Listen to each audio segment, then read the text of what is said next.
Health and inequality. In times of crisis, millions of people lose their jobs. Does it mean that Americans who have a job are safe from financial harm? If you remember that the job market is utterly flexible and that many jobs are consequently part-time and/or come with short-term contracts, you already have part of the answer. You should also know that Americans do not automatically receive employee benefits such as health insurance or retirement income plans. In the name of individual responsibility, Americans are also known for wanting to fend for themselves. They are not always willing to pay for the collective good, nor do they want the government to meddle with their private affairs.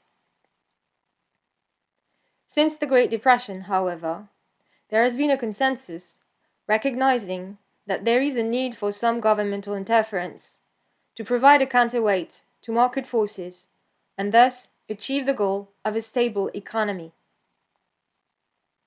The Obama administration favored an activist government when it attacked the unequal distribution of wealth and of social welfare.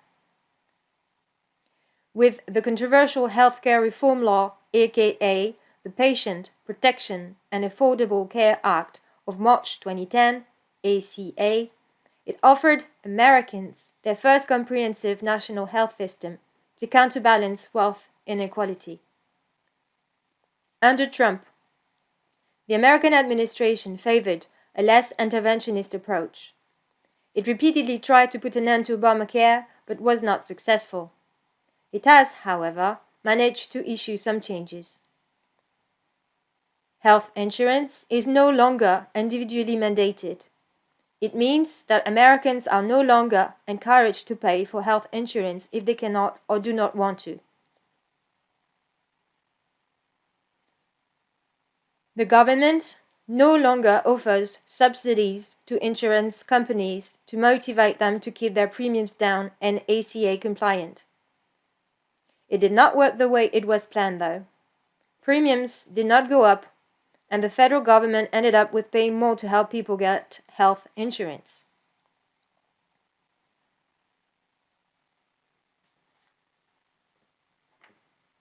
Under the Trump administration, some states are allowed to require that Americans prove that they work or go to school in order to receive Medicaid, a federal and state program which provides health insurance to millions of Americans.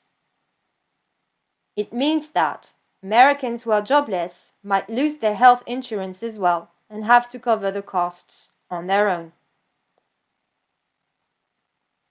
The recent data indicate that about 9% of all people do not have health insurance. 40% of adults cannot cover a $400 emergency in cash. It means that among the most disadvantaged, but also among Americans who became jobless because of the pandemic, patients infected with COVID-19 might delay treatment because of the costs, which in turn will increase the number of deaths.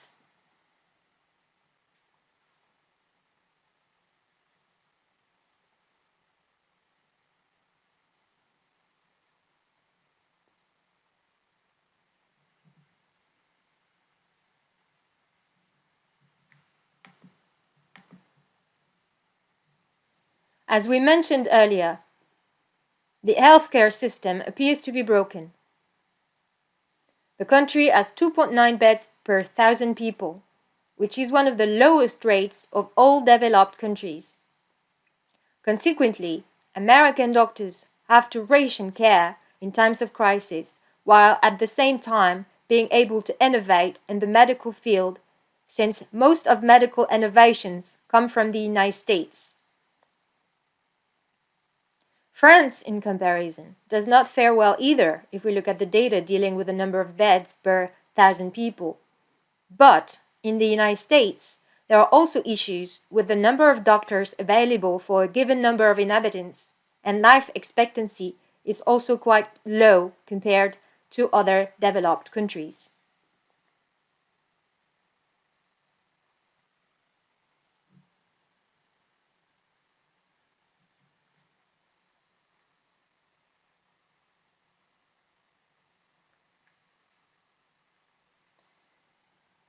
Since the US is unequal, and health and inequality are intrinsically linked, life expectancy is averaging around 78 years old.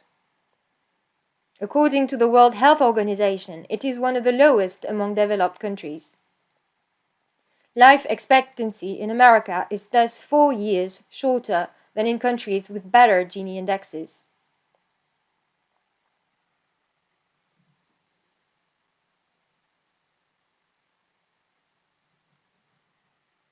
According to Mona Chalabi, who analyzed data from the WHO, America's numbers are similarly unimpressive when it comes to medical doctors. The United States has 2.6 doctors per 1,000 people, placing it behind Trinidad and Tobago and Russia. Life expectancies at birth rate are low in the US than they are in Chile or China. The US has a higher maternal mortality rate than Iran or Saudi Arabia.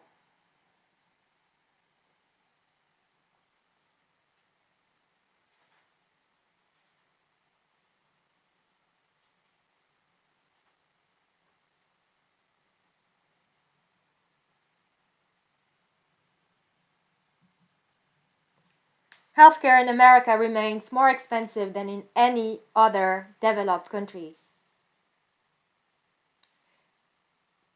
In 2016, the average American spent $4,571 on their health, which is 5 times higher than the spending of other OECD countries.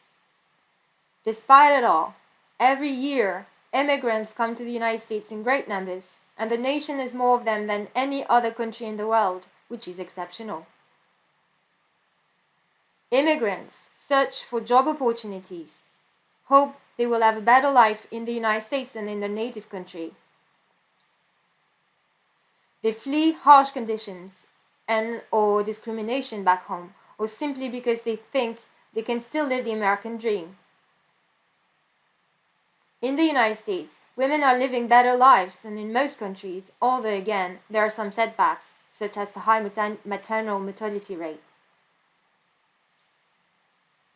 If immigrants are attracted by the United States because of its living standards, and some consider it as a blessed nation, exceptional in its own right, its high living standards will not be sustainable unless the government takes action to fight against the next major crisis.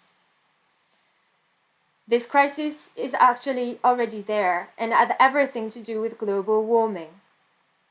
It will be impossible to fight against climate change unless the response is global. The problem is that America has a tendency to act only on behalf of its own interests. Will America be able to lead the global response to the crisis?